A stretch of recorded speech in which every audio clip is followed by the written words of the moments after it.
Hey guys, thanks for watching. So I've got a 1998 Jeep Cherokee, a cheap Jeep Cherokee that I'm rebuilding from basically horrible condition. Blown head gasket, cracked head, slipping transmission, bad interior. No rust though, well barely any rust. And I've also got a '05 Grand Cherokee that I'll probably do some videos on if I do some upgrades to it and stuff like that, but you'll definitely see it around. I've never done like a full rebuild on a vehicle before, and this is my first Cherokee I've ever owned, but I've always wanted a box Cherokee. So I'm gonna be doing some work to it, some upgrades, getting it back driving. The new project. We're out here loading in a second transmission in the back because this one's slipping. Look at me. I was gonna help, man. You can rev it up.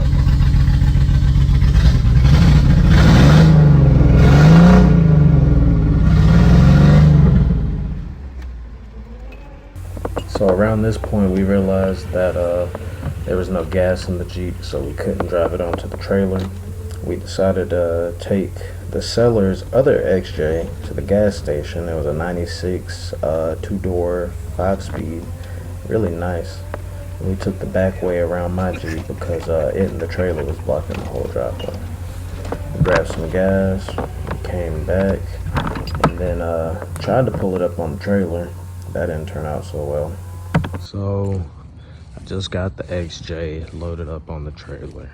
You can see I'm a little squatted, but all in all, she's not looking bad. She got a spare on this side. Look a little funny, but you know, fuck it, we're gonna make it home, right? I'm not gonna tuck these. And to make it home, we did. Since this is you guys' first good look, I'm gonna narrate a couple of things that are missing. There's a crack in that front header panel, a crack in the windshield. That's pretty bad. We are missing the back right tail light still to this day, and all four corners are missing the fender flares. The motor actually looked really good for the condition that it was running in. And there's a little bit of rust in that top corner, if you can see. I immediately got to work pulling out the transmission that was in it, and then moved on to the head gasket. So I'm working by myself, so I couldn't record it, but I just took off the exhaust and intake manifolds. It's pretty simple. All the bolts line up where you see these two studs, well, locating dowel pins, and then there's these two studs at the bottom that have nuts. So there's a pattern you torque them down in. I didn't detorque them in that pattern. I did, I think 1, 2, 3, 4. Did the top side in the middle, and then took the bottom two off. Relatively simple. You're gonna need a lot of extensions and maybe a wobble socket. If not a wobble socket, at least a maybe a U-joint. There's only really these two that are really difficult to get to, but without a U-joint or a wobble socket, it's very difficult. I also need a couple of extensions. I actually needed a 6-inch, a 3-inch, and I don't know what the fuck it is. Don't mind all the sweat dripping. It's about 95 degrees out here, so don't mind me. I'm all good. With all this cleaned out, I can actually see these motor mounts. Look at that. Garbage, trash, gotta go. AC brackets out of the way too, and I did do some research. You don't have to move the whole bracket. You can just take out these two bolts right here. There's another one below it. You can loosen it just to get a little bit of space. You see there's a little bit of gap, and that is enough to pull the head off. You don't have to actually even move the AC compressor out of the bracket, but I did that already. I'm gonna have to move this distributor out the way, and then I'll move this distributor out the way, and then this head will be ready to pull. There's no more lines going to it. All these wires are already disconnected. I moved them that way to get them out of my way so I can get the intake manifold out. In case you were wondering, this is why you never leave coolant in your oil. If you get a blown head gasket, you fix it immediately, or else you're gonna rust the inside of your engine, if not worse. So there's two things I wanted to mention. First off, make sure when you pull your head bolts out that you put them all in order so that you can put them back in the same place. Look for a dot of paint on the heads of your bolts, which these have never been dabbed, which means they've never been replaced, and the head has never come off. And if there's not a paint dab on yours, go ahead and put a paint dab on them so you know next time. And if there is a paint dab, throw them out. They're only good to use twice. You cannot reuse bolts that already have a paint dab on them. Go get some more. Not that expensive. Starting to look a little organized over here, huh? And one more thing to mention.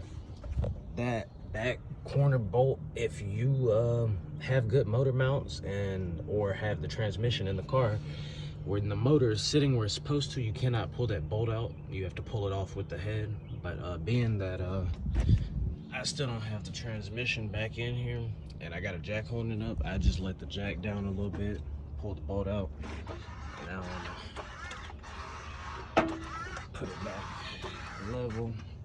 And that way I don't have to hold on to that bolt when I'm trying to pull his head off, because I'm out here by myself.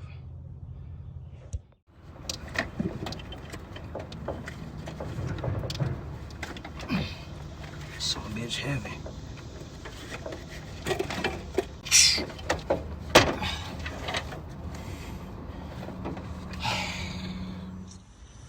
Got the head pulled off. Obviously. This is the head that came off. Now, on the underside of it, let's see if I can. Right there between cylinder 3 and 4. Or no, it's between 4 and 5. Oh, right here. It's cracked. This head is no good. I cannot put this head back on. I think it was caused by the head gasket blowing on cylinder 3. Or it could have caused the head gasket to blow. I'm not sure. Alright, so spent all day yesterday calling around the junkyard shops and everything, trying to find another head. I found one. First place I called, so they had 2 of them. So I went over there to investigate, find out exactly what they had going on. And it turns out both the heads that they had were also cracked. One was from a 99, one was from a 97, I think. I called 2 more.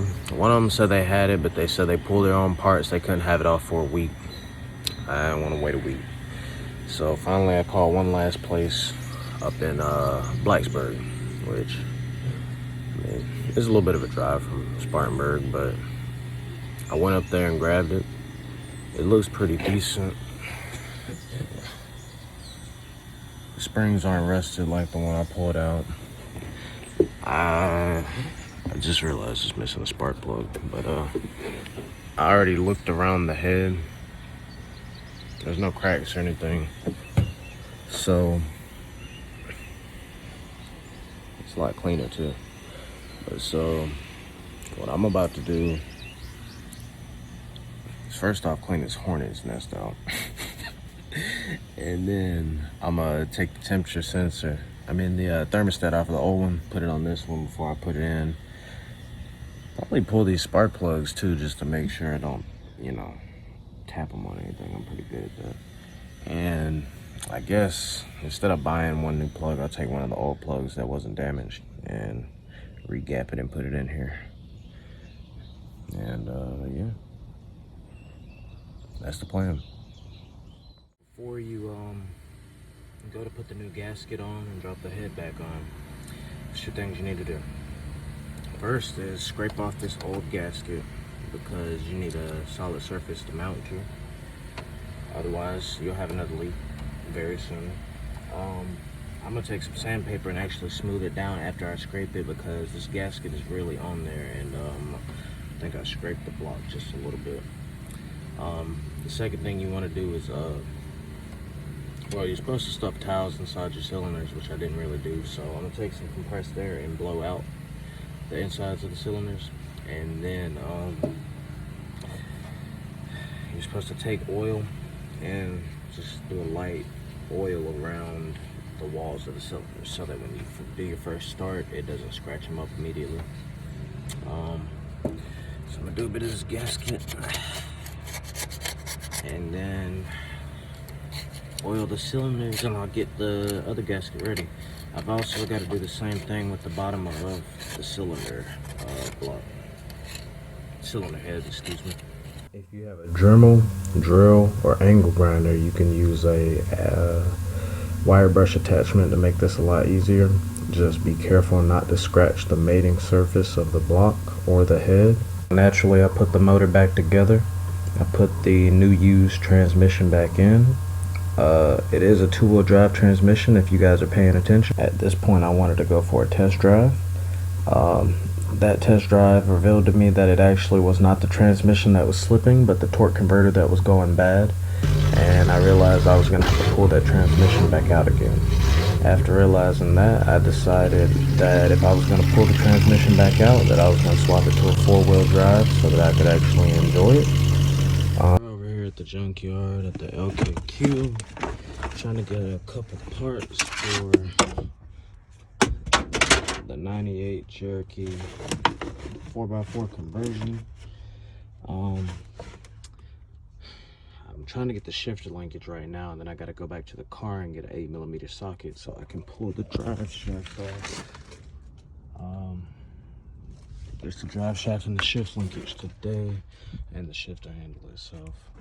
Right now, I'm trying to pull the carpet back so that I can get to the plate that bolts in the shift linkage. This carpet is stuck pretty good. She's been out here probably for a while. It's been pretty clean. I think I'm gonna snatch the radio too because I don't have one. Yeah, just showing you guys how to get to this little plate, which is right there. Oh, this is soggy. Ew. We're gonna unbolt those 4 bolts for that plate. They're gonna get even dirtier because I'm gonna have to climb underneath here. And you can't see it, but oh, you can see it. Yeah, that's what we're disconnecting right there. I'm gonna have to lay right there in that mud to get it. An hour later, linkage is finally out. I did not have enough space to get to the 2 bolts. Did you see these 2 studs right here? There's a bracket that goes over them with the nut. You have to get it from inside of a hole. When it was up there, I could not reach it, so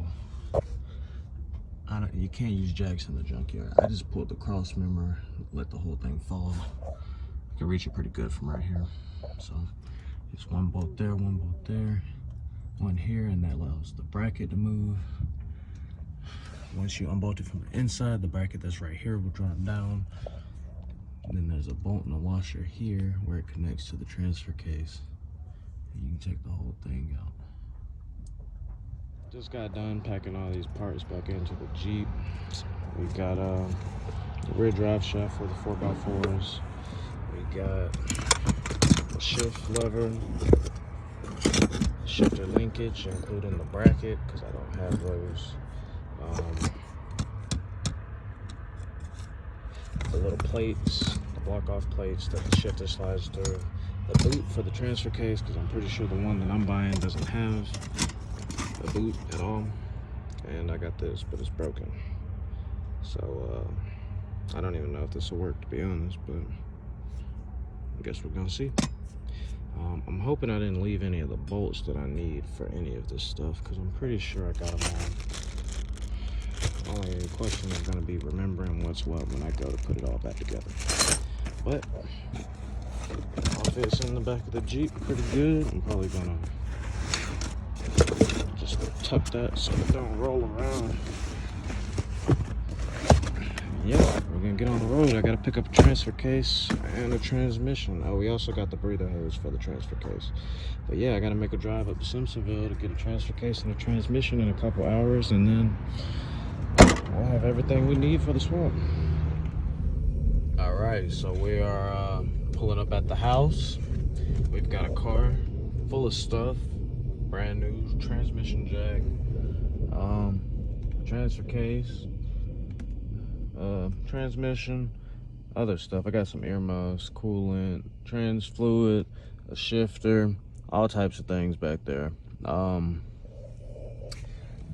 For that bad boy, that Jeep right there. So she's been sitting on these jack stands because the front tire has a slow leak in it. So after a while, that tire right there, it goes flat, and I don't want it sitting on the rim too much because I don't want to damage my brand new rims. You see those things? Custom. So we're gonna take all these parts right here, and we are going to make that Jeep 4-wheel drive. First off, we just need to make it drive. Right now, it ain't even got 2-wheel drive. It's not driving. I should have bought one of these transmission jacks a long time ago. That was way easier than last time. Now, I just gotta put the transfer case on the new transmission and pop that bitch in there. Send it.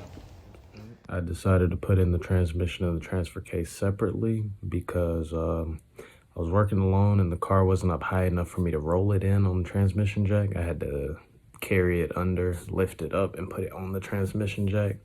I figured it'd be a little bit easier if they were split up, you know, a little less weight. Finally got some time to get up here and finish. We just got it down.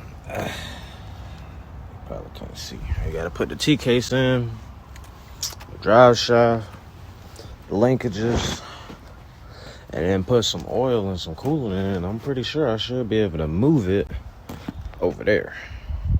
I stripped the inside of those shift bracket bushings and have not found a replacement yet.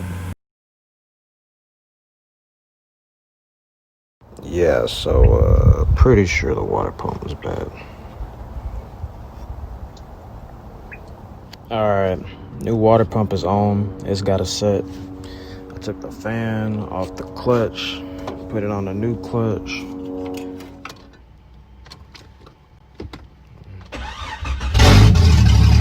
Front right up. So 2-wheel, that should be 4 right there. And put it in drive.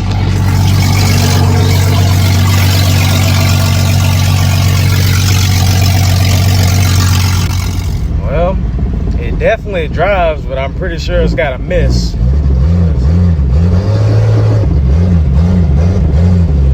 And the suspension's a little squirrely, but